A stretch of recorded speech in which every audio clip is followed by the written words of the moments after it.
এসএমসিকে ধন্যবাদ জানাই, কালোবেলাকে ধন্যবাদ জানাই, আইসিডিডিআরবিকে ধন্যবাদ জানাই। তারা এগুলো নিয়ে অবিরাম কাজ করছেন।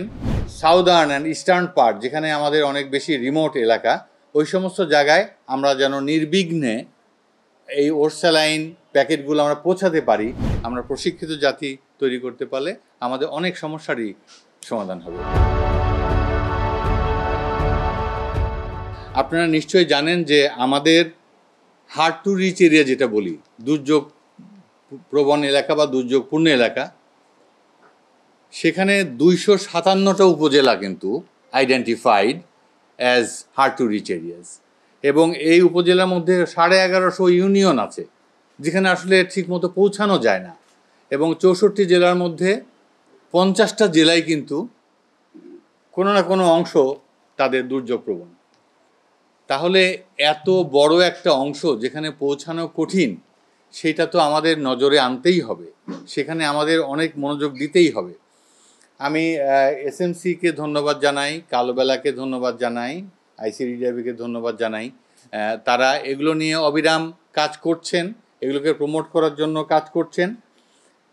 এবং আমি এমডি সাহেবের আলোচনা যেটা বুঝলাম যে তাদের যে সেন্ট্রাল ওয়্যার হাউস আছে সেখান থেকে অনেকগুলো জায়গায় তারা ডিস্ট্রিবিউট করেন, কিন্তু সাউদার্ন অ্যান্ড ইস্টার্ন পার্ট, যেখানে আমাদের অনেক বেশি রিমোট এলাকা, ওই সমস্ত জায়গায় আমরা যেন নির্বিঘ্নে এই ওরসালাইন প্যাকেটগুলো আমরা পৌঁছাতে পারি, সেই জন্য আমরা কিন্তু গভর্নমেন্টের হেল্প নিতে পারি, আমরা ডিজিএইচএসের হেল্প নিতে পারি, আমরা ডিজি ফ্যামিলি প্ল্যানিংয়ের হেল্প নিতে পারি, এবং তাদের কিন্তু অনেক রিজিওনাল, ডিস্ট্রিক্ট লেভেল, উপজেলা লেভেলের অনেক ওয়্যার হাউস, স্টোর হাউস আছে। সে সমস্ত জায়গায় কিন্তু আমরা এইখানে প্রি পজিশনিং করতে পারি যেন দুর্যোগের সময় এগুলোর আমরা অ্যাভেলেবল করতে পারি। আর একটা বিষয় হচ্ছে যে ট্রেনিংয়ের কথা আসছে। ট্রেনিং এটা একটা কন্টিনিউয়াস প্রসেস।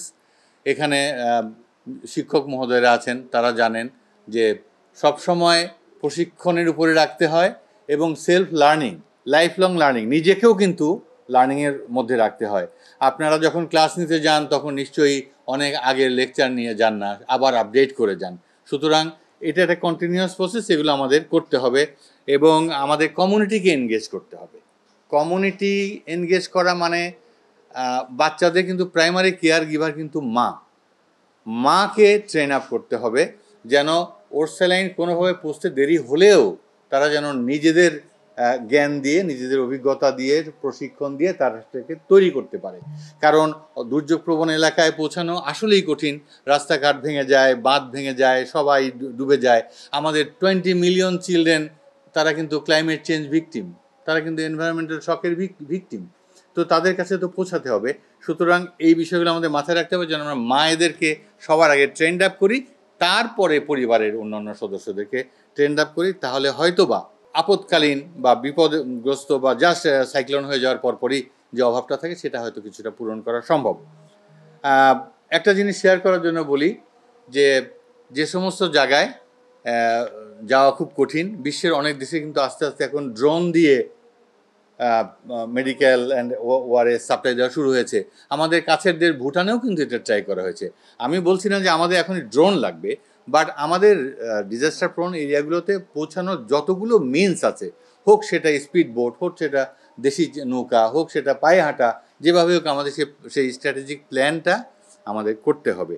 এবং যে সমস্ত দেশে ওরসালাইন খুব হার্ড টু রিচ এরিয়া পৌঁছানোর জন্য ড্রোন ব্যবহার করছে, সেখানে কিন্তু ইউনিসেফ সাহায্য করছে, এবং আফ্রিকান অনেকগুলো দেশ যেমন রুয়ান্ডা, নাইজার, এই সমস্ত দেশও তারা করছে। সুতরাং দেয়ার আর পসিবিলিটিস। এবং তবে আমি মনে করি যে আমাদের সবার আগে কমিউনিটিকে ট্রেন আপ করতে হবে যেন তারা নিজেদেরকে স্বশিক্ষিত করে তুলতে পারে। এবং আমি এটাও বিশ্বাস করি যে there is no better medicine than education. সুতরাং শিক্ষিত করতেই হবে। আমরা প্রশিক্ষিত জাতি তৈরি করতে পারলে আমাদের অনেক সমস্যারই সমাধান হবে।